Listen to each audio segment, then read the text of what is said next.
Just think what it would have been like if it had actually made some money. I'm just curious, who here saw that for the first time tonight? Pretty great, right? Wow. Well, it is, you know, what I love about this movie is you give us so many movies for the price of one in this. It's like, there's a love story, there's a Cold War thriller, there's a philosophical sci-fi movie, and I'm wondering where you even begin writing something like this. What's the starting point for you in the writing process? Well, I think anybody that was a movie fan at that time, we were talking 34 years ago at this point, could see the DNA in other movies, you know, from Close Encounters to, you know, the Cold War sub-movies and that sort of thing. So I was being pulled in different directions. And obviously the one that sort of stands above the others is The Day the Earth Stood Still, right? Which was a philosophical, you know, sci-fi film, you know, from the late 50s that, you know, asked the question, are we worthy if we were to be judged by a higher intelligence? You know, and it was at that time when people, where UFOs were sort of taking the place of angels and demons in a kind of a new science fiction pantheon, you know. And so that film had a big impact on me when I was, you know, a kid, and I kind of wanted to do my own version of that, but set it underwater, because I was fascinated by the underwater world and by the robotics, you know, the ROVs, all that sort of thing. And it just all made sense to me at the time. That's all I could say. I suppose that's, you know, what any filmmaker could say, you know. Well, it made sense to me at the time. Well, the whole setting it underwater thing is obviously what sets this movie apart, and it's one thing to write that on the page, but as far as I know, there was no real precedent for doing what you did here in terms of shooting this much stuff wet for wet.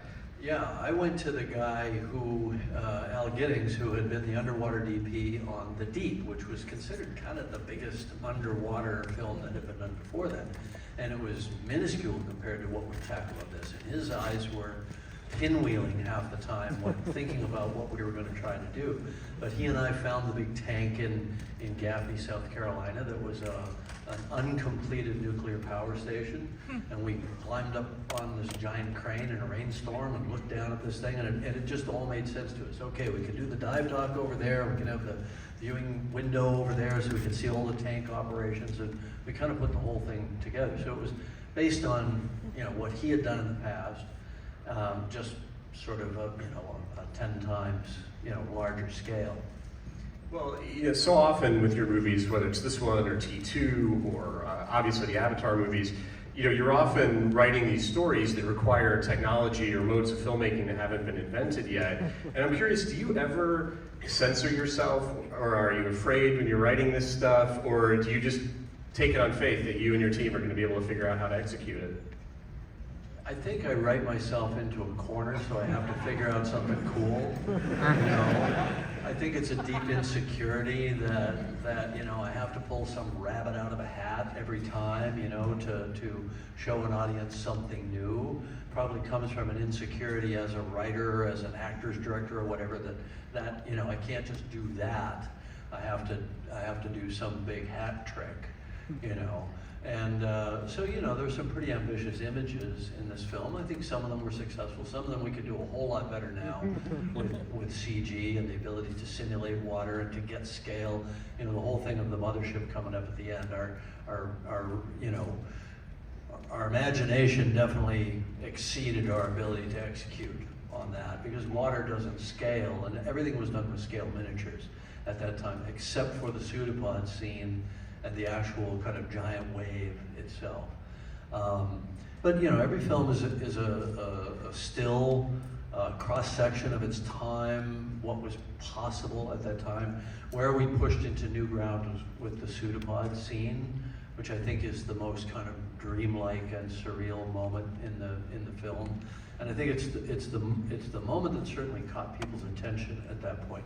I mean, the film was not a ginormous success in the marketplace, although obviously a lot of people have discovered it as we go along. But that scene made an impact, and it impressed a lot of people and showed them what was possible in a new way. And I think it sort of kicked in the door to the start of the CG explosion. It was like the CG Cambrian explosion that took place. And the next film out of the gate was Terminator 2, which took that, obviously it was liquid metal, but it took that idea of a liquid character that could shape change and morph and had a face and could speak and all those things, took that much further. And then the next step after that was Jurassic Park, where they took a lot of the same principles of fluidity and fluid morphing, and then applied it to actual muscle systems and skinning and all that for the dinosaurs. And then we were off to the races at that point. Well, it's so crazy to me when you say that you have an insecurity in terms of writing and directing actors, because I think, the best shot in this entire movie is Ed Harris with the camera underneath him, basically ordering Mary Elizabeth Mastrantonio to come back to life. He wills her back to life, and there's some, kind of politically incorrect stuff in there. They probably wouldn't even try to do today, But his performance is amazing. And, an unfortunate thing happened right before we shot his close-ups, which is on her revival. I got basically 1.5 takes on that. She did it once fine, and she was right at the point of starting to come back to life on the second take, and we had just rolled into it back to back, and I hadn't given everybody a chance to reload, and one of the cameras flapped out, and I heard we had this thing then called film, you might have heard. I heard the tail end of the roll flapping in the magazine. But I still had another camera going, so I didn't cut, right? And the director of photography, who I think did a spectacular job on the film, except for this one moment, cut in the middle of her performance, and she got up and she stormed out, and she kind of, had a big meltdown. And so Ed had to perform it without her there. And he's basically just performing straight to the lens and slapping a sandbag. But he was a trooper and he did it, and he brought his A game, which he did throughout the film. Yeah, they both did. They're both spectacular actors. Well, he was such a great choice, and at this point in time, he wasn't necessarily thought of as any kind of leading man or anything. I mean, was that any sort of battle for you with the studio? I would assume they would have wanted somebody who was sort of a more conventional movie star type. Yeah, he wasn't thought of as a leading man. And you can see he had the male pattern baldness at a very young age. He was very fit and athletic and incredibly handsome. I just thought he was an unusual choice, an off choice. He didn't sort of fit the mold, the typical Hollywood, leading man action character. And the studio said, "Oh, you got to give him a wig," And it's like, "I'm not wearing a rug. Forget it." I'm like, "Forget it. He's not wearing a rug." Well, I'm curious what the casting process for this movie was like, because you not only have to get great actors, you have to get great actors who are capable of meeting the physical challenges of this. They've got to be able to dive, all this kind of stuff. And so I'm curious how you cast it, and also, did you get anybody who came in who lied to you and said, "Oh yeah, I can do that"? When you're casting a Western, everybody says they can ride a horse. And then you find out on the first day of shooting whether they can or not. So everybody went through training. They had to go through basic scuba training, which we did down in Grand Cayman on a liveaboard dive boat for a week. We got them all scuba certified. I took them in deep submersibles there because they used to operate a sub there. They all went down to almost 1,000 feet, got a feel for what that was. And it turned out and Ed turned out to be an exemplary diver. He actually was on another movie. He couldn't do that trip, so that's where Mary and Michael Biehn and everybody else learned to dive. Ed had to get scuba certified, I think, in a quarry in Minnesota or something like that, But he came in. He was a very, very good diver. He didn't love diving, and I don't think he ever went diving again, but he happened to be very, very good at it. Maybe I permanently traumatized him. I think I had a year where I didn't even go in the ocean after making this film. But there was one actor, J.C. Quinn, bless his heart, that said, "Oh yeah, sure, I'm great in the water." Deeply claustrophobic, and just was absolutely dreading. He had one day that he had to shoot underwater. He was dreading it. And finally I said, "JC, you're just gonna have to suck it up. We gotta go do this. You're gonna be fine." And this was after I had run out of air in my helmet and almost died, stuff like that. So I don't know how convincing I was to JC. But anyway, he was over the moon when he came out of the water. He felt like he had climbed Mount Everest, And it's a nothing scene. It's just he's outside welding on the wellhead, and they're just bitching and moaning about the work. That was his big scene. I kept him out of all the stuff where they go inside the sub. The stuff that was actually legitimately scary, and you had to have your shit wired pretty tight to be able to do that. As actors in helmets going in to an overhead scenario. Of course, we always had what we called the angels, who were the safety divers, who were right there, and each one was assigned to one or two actors and just kept them in sight the whole time. So, we never had any safety incidents, fortunately. Okay, but I want to go back to what you said, which is that you ran out of air and almost died at one point. So, tell me. Yeah, that. Well, the safety divers were watching the actors. They weren't watching me. But yeah, no, it was a close one, because we were working 30 feet down, and for me to be able to move the camera around and everything on the bottom, I wore heavy weights around my feet, no fins, heavy weight belt around my waist. And when the regulator, like if anybody here a diver, put up your hand if you're a scuba diver. Okay, so we got quite a few here. So when you get down and the tank gets low, you get a few hard draws. You got a little bit of a warning that you're about to run out of air. Well, this thing had a piston servo regulator in it, and it was one breath and then nothing, like nothing. And I'm in a helmet, heavily weighted, standing on the bottom at 33 feet. Right, in the dark, and everybody's setting lights and doing stuff. Mary Elizabeth is watching me, and I'm trying to get Al Gidding's attention on the PA. But Al Gidding had been involved in a diving accident on the Andrea Doria, where he was rescuing a guy, and this is like typical of an Al Gidding story. He was rescuing a guy, and the bell was moving up and down in the storm, and he blew out both eardrums. And the guy was deaf as a post. So I'm using my last breath of air on an underwater PA system going, Al, Al, Al, I'm out. And he's working away with his back to me, I'm like, Al, fire. So I had to bail out all my gear, get all my gear off, and then I'm wearing heavy weights. I can't swim up, and I can't get the weights up because you can't see anything once you take the helmet off. So I'm kicking, to the surface, and the safety diver gets to me about 10 feet from the surface, sticks a regulator in my mouth that he didn't check. And it had been banging around on the bottom of the tank for 3 weeks and had a big rip through the center of the diaphragm. So I purged carefully, took a deep breath of water. And then I purged it again, and I took another deep breath of water, and at that point, it was almost checkout time.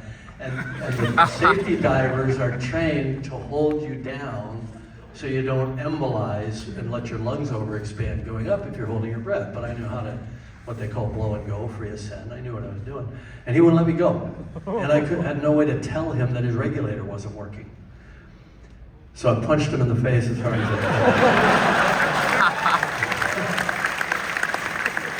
could. And therefore survived.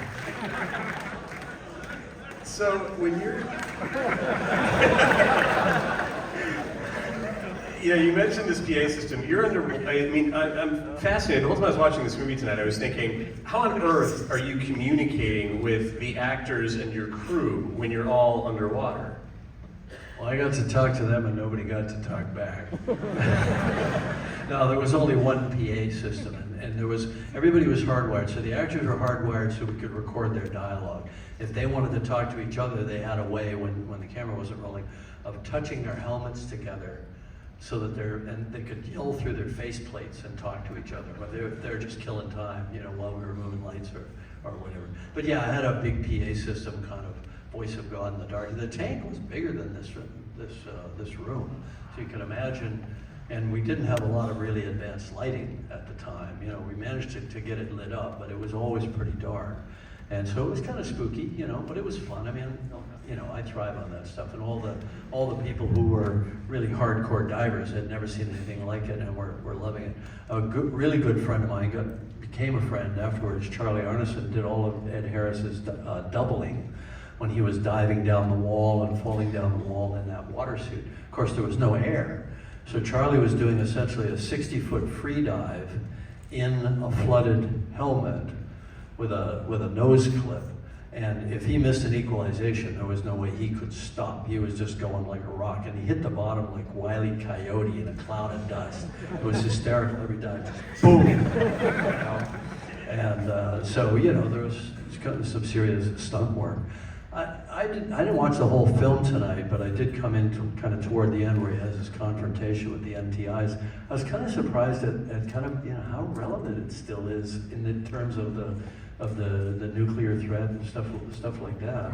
You know, I'm gonna do like the ultimate name drop. I was literally talking, you know, for a documentary film project to Bill Gates today. We were talking about AI, right?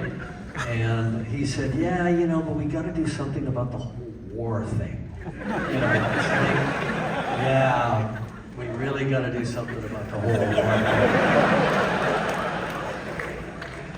Yeah, no, it's amazingly prescient. The movie's aged so well.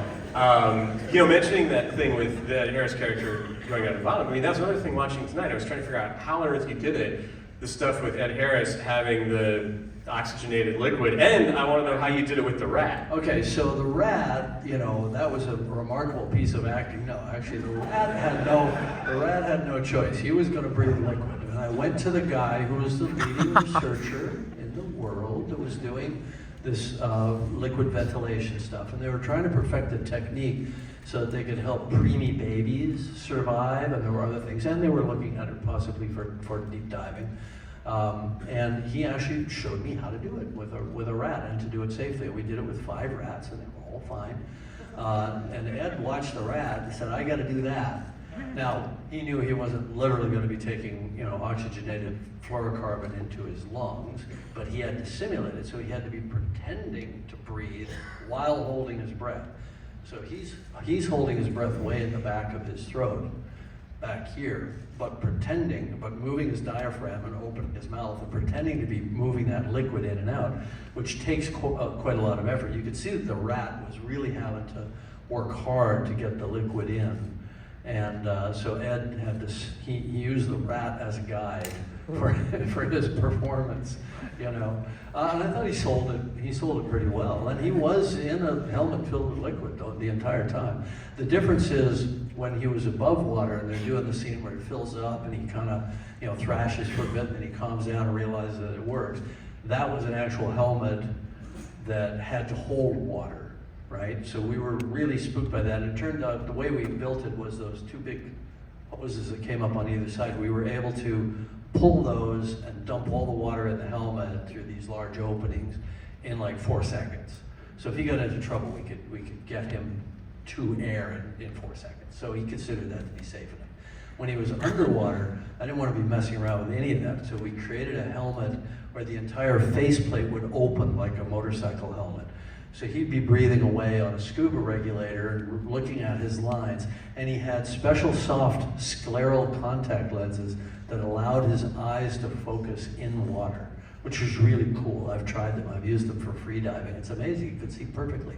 So he's sitting there going over his lines in a plastic laminated script, you know, and thinking, breathing on a regulator. We'd get ready to shoot, and he'd pop the regulator out, hold his breath, click that faceplate closed. We made sure that it was really easy to open for him. And so it looked like he was in that same sealed helmet that you saw before, but he wasn't. So we could get him a regulator very, very quickly. But you know, there's a mental discipline involved in you know, doing all this sort of thing. That, you know, you really got to respect what he managed to accomplish. Yeah, no, absolutely. And you know, I'm curious, as you describe all of these, you know, problems that you guys solved, I'm wondering, what were the sort of unforeseen things for you? Like, what was more difficult about this than you expected? Well, it was always some damn thing. I mean, we were dealing with 7 million gallons of water, and it had a tendency to sometimes just go cloudy for no apparent reason. We had all these filters and heaters and stuff outside. It was quite a major, it was almost like building a major aquarium facility from scratch, you know? And I mean, we didn't build the tank structure, but that's the only thing we didn't bring. We had to bring in all these big heaters and filters and, you know, hundreds of miles of piping and all kinds of stuff. And sometimes it would just get murky. You'd come in the morning, it's like, all right, what's the weather in the tank? Sometimes you could see all the way across 210 feet to the other side. Sometimes you could see like 10 feet. Now what do you do? We do a scene where you only need to see 10 feet. We can go inside the sub, or we do something like that. You know, you just gotta roll with it. And then the other thing that was fun was we had this big construction crane that stuck up over the top of the tank, which would occasionally get hit by lightning, and we were all in the water, right? So whenever anybody would see lightning on the horizon, 10 miles away, we all had to get out of the tank and wait until it went through, Well, it's amazing when you talk about all this, because the cinematography in the movie is really consistent and beautiful, actually. And that's another thing I was watching, some of these camera movements are very elegant, but obviously you can't have a dolly, I wouldn't think, in this situation. So what kinds of rigs were you creating to sort of execute that stuff? We were able to use a crane underwater, just a normal camera crane, not one with a remote head like you'd have today, because the electronics wouldn't hold up. But we could use a camera crane and we could swing it around, and the camera operator could just sit up on the crane and just operate. So we were able to do very controlled rises and swings. My brother Mike is a very good engineer. He built a twin rotor DPV, diver propulsion vehicle, that we call the Sea Wasp, and we could use that to fly the camera around. So, and sometimes you just swim the camera. You're completely free in three-dimensional space, which is wonderful. Above water, we use the normal tools, crane and Steadicam, typical things for that time. When I look at the visual effects, I think they did some amazing stuff. So, Hoyt Yateman was in charge of one group of people, and they were doing a lot of stuff just in smoke that was dry for wet of the submersibles. We had another team, Walt Conti and Ty Boyce, who built radio-controlled big quarter-scale subs. They weighed about 600 or 700 pounds for the whole sub chase. And most people tell you, well, radio frequencies don't propagate through the water, but they used some kind of low frequency. They ran long gantries over the top of the tank to keep proximity to the subs, and they were able to drive the subs around. Every once in a while, the subs would go completely out of control, just drive through ladders and knock people over. And me operating the camera, I got knocked over a few times by the subs, but it all worked pretty well. Well, I read something that I wanted you to confirm, because I was kind of shocked by this. I read that The Abyss was the first movie to use multiple effects houses, that before that everybody would just say, oh, we're going to ILM, or we're going to... Right, well, that was a panic move, because we got the bid from a big effects house. It wasn't ILM. ILM didn't work on the film. We got a bid from a very big effects house, and it was like double or triple our budget. And I said, all right, let's just break this up. We'll break it down into smaller bite-sized pieces, because I thought it was more like a fear factor than a real number. And I think it was right on that, because we did manage to do the effects more or less on budget for about half of what that bid was, by parting it around to different houses. It's very common now to break up the show and then bring the coordination of the whole effects in-house, which is what I did with John Bruno, and that's the first time I worked with John. He and I are close friends.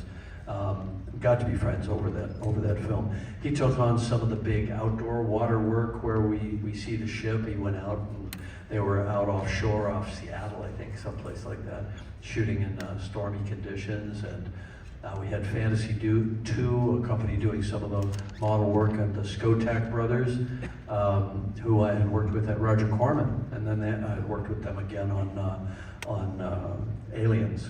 And they came in to do the whole crane crash sequence. So we just broke it up around. And it was my first entree to working with Dennis Muren at ILM.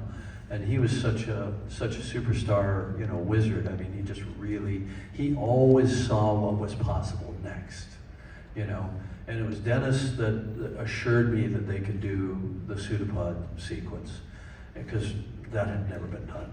I had actually written it initially that the water flowed over the ground, kind of like a snake. And I thought, nah, let's bring it up and let's have it reach in. I thought that'd be cooler. Well, let me just see if somebody can do it, And we were right on that early cusp of being able to do CG for film. It was really the first soft surface CG character ever in a movie. And it was actually conventionally optically composited. We weren't even doing digital composites at that point. We did the first digital composite on Terminator 2 a couple of years later, and then the effects company that I founded, Digital Domain, with Stan Winston, then subsequently really broke down the problem of digital composite, and we moved fully into the digital world at that point, but that was a few years later. So we were right on the, right on the leading edge of a lot of these techniques that we completely take for granted these days. Yeah, no, completely. And in terms of the editorial process, I'm wondering how challenging that was, because obviously the version we watched tonight was not the theatrical release. And honestly, I like the theatrical release a lot, but I love this version so much. I'm kind of curious why this isn't the one you released at the time. Well, this was my first really big kind of mega budget movie. And, it wasn't kind of a slam dunk in the way Aliens was. Like, we just knew Aliens worked. Right? This one, we didn't know exactly how it was going to work, and we went out and tested it, and I was unfamiliar with the testing process. I had never done it before. We didn't test the Terminator, and we didn't test Aliens. I never had to read cards and get feedback from a test audience. And in those days, you'd just go out in the boonies someplace, and you'd do a test audience, and it never kind of leaked out. There was no avenue for it to leak out. The first major leaks came on Titanic with Ain't It Cool News, Harry Knowles, and that's the first time they started, leaking information from test screenings, was a big thing. But this was still in where you thought you could sort of go out someplace and have like a little laboratory and get some market research. And I didn't know how to read the cards. I didn't know how to interpret the data. The studio wasn't terribly helpful, I have to say. We went out and we actually screened it twice, once with the wave sequence in and once with it out. Because the wave sequence wasn't done. It was just a bunch of storyboards. And you can't ask a non-professional cinema audience to watch a movie where all of a sudden it just cuts to drawings. They don't know how to process it. So of course the cards were bad for the wave sequence and the cards were bad for the non-wave sequence. So we kind of went, well, at least it's shorter without the wave. At least it won't cost as much to finish, But so I didn't really know how to interpret the data, and I think we overreacted. And I learned as a result of that how to interpret those cards and what they really mean and when to take it seriously and when to just assume the movie's not done yet, they're not getting the full picture. So a couple of years later, I think it was in '92, we decided to just go ahead and finish the unfinished visual effects and put it all together and see what it looked like. And I think, I agree with you. I think it's a better movie. It's the film I intended to make, if nothing else. But I actually think that you see how a lot of the themes do come together and how it truly is a kind of a proper, heir apparent to The Day the Earth Stood Still, which was what my intention was. And I came in, I was at the back of the house just for that last section, and when it gets to that, there's that little clip that they run, which is like all the bad things humans ever did in whatever it is, 45 seconds. We called it Atrocity's Greatest Hits at the time. It was cut by a young guy named Ed Marsh, he was literally just working in the sound and AV department. I think he was running the monitor screens on set. But, he had a flair as an editor, he cut that sequence together. And it stands today as a remarkable piece of editing, I think, and it gives me chills every time. I think we've got time for a few audience questions if anybody has any. Yeah, back there. Yep. I was wondering what you learned from being a bit and how filming underwater and all of that, what lessons you learned you were able to bring to Titanic and Avatar and everything like that. I'll repeat the question so everybody can hear it. The question was, what lessons you learned on The Abyss that you was able to apply to Titanic and Avatar? Well, a wiser man than me would have learned never to mess with water again.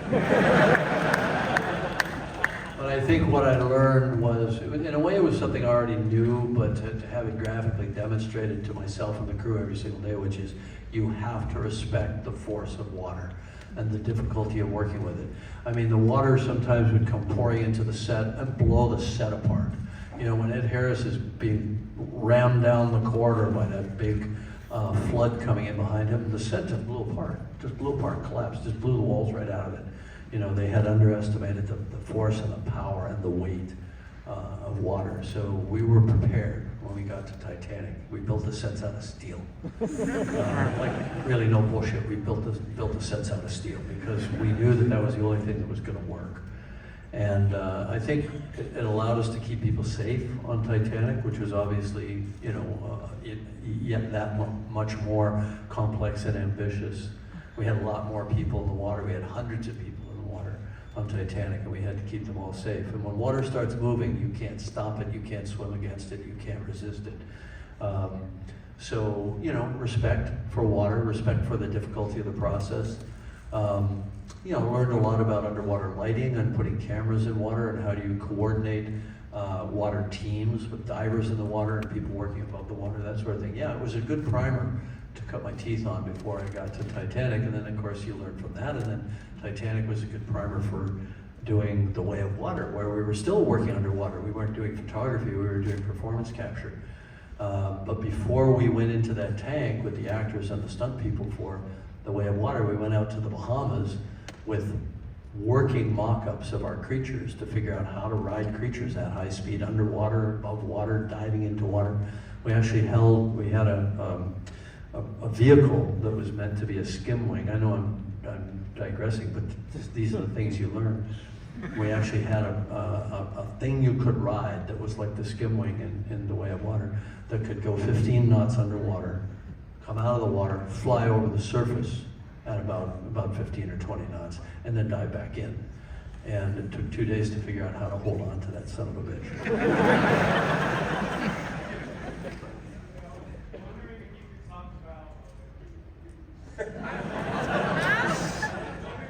You're not in that picture.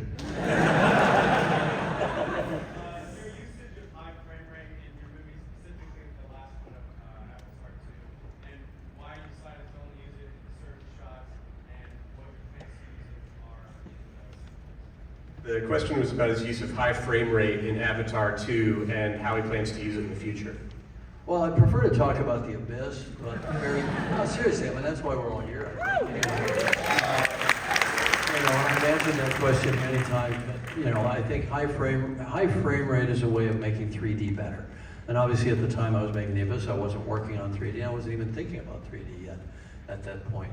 But it's a way to make, a lot of people have issues with the strobing in 3D, which is made worse. We've all lived with strobing for 120 years of cinema at 24 frames a second, but at 48 and 60 frames a second, the strobing is radically diminished and it makes the 3D experience better.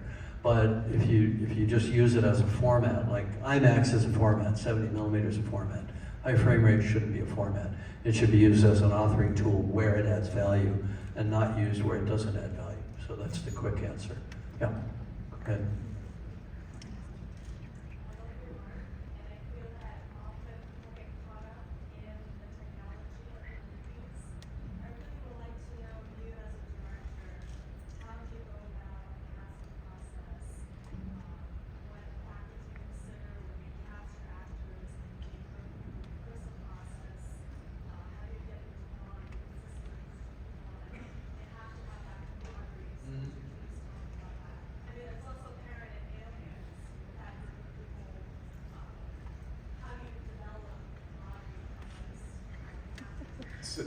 So the question was about, that he's got these great ensembles in The Abyss and Aliens, and what the casting and rehearsal process is like, and how you develop that camaraderie among the actors.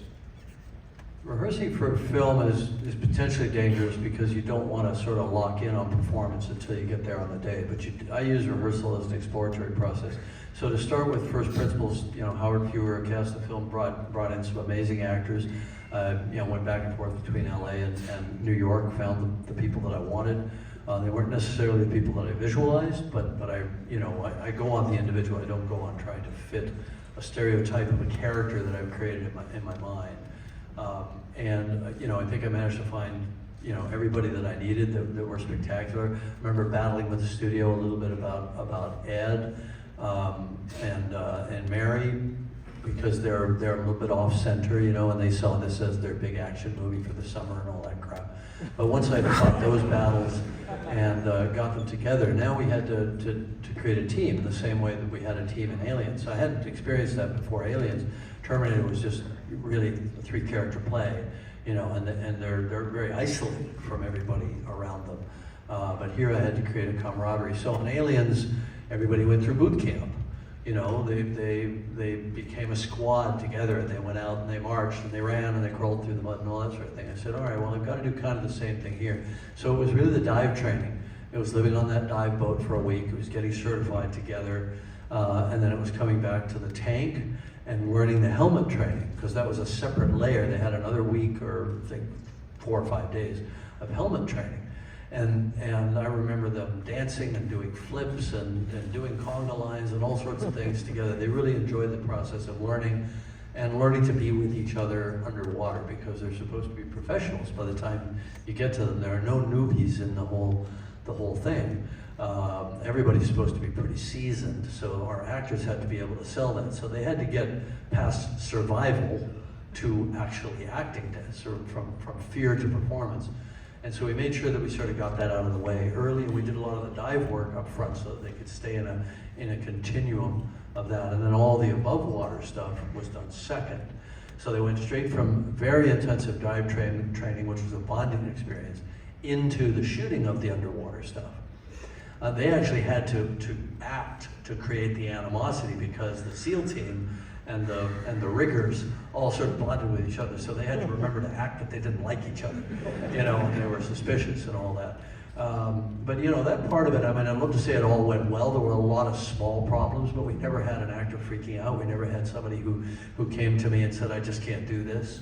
You know, it wasn't like that. They really leaned into it. I think I don't want to say they enjoyed the process of shooting the scenes, because some of the scenes are quite grim underwater, but I think they enjoyed the afterglow of having accomplished something that was difficult, and that they knew was hard, and that they knew had never been done before. I mean, we recorded the first dialogue that had ever been done in a dramatic scene underwater, and we did a bunch of it. We did it every single day. You know, there's a funny thing where we couldn't figure out how to slate it, because the only microphones that were underwater were inside the helmets. So the way we slated the shot was to bang on the top of the helmet. So I can still remember Michael Biehn or Leo Burmester or whoever, and the slate would come in and go, and action.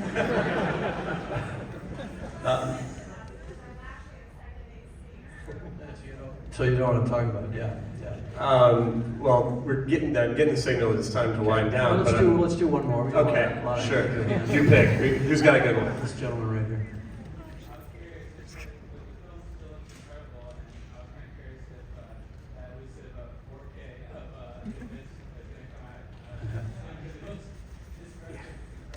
Great question. We're all wondering, when is the 4K of The Abyss coming out?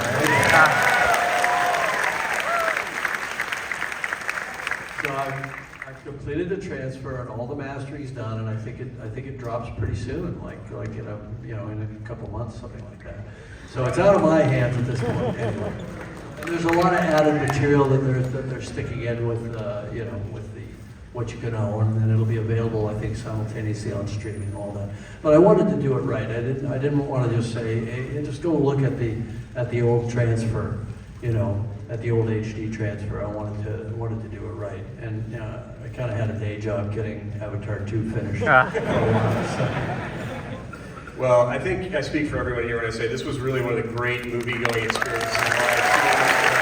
I really appreciate you coming out and talking to us tonight. Thank you. Thank you very much. Really appreciate it.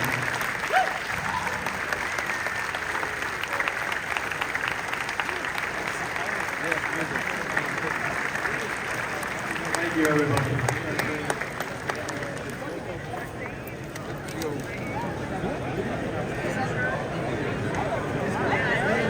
Here's the thing that I will say too, is I met a lot of my ladies to see players Dude, what? No, he only ever saw I've never seen a movie except I only see the whole thing. Steve, are we gonna grab something to eat? Well, there you go. Not even In-N-Out, buddy? I don't like In-N-Out.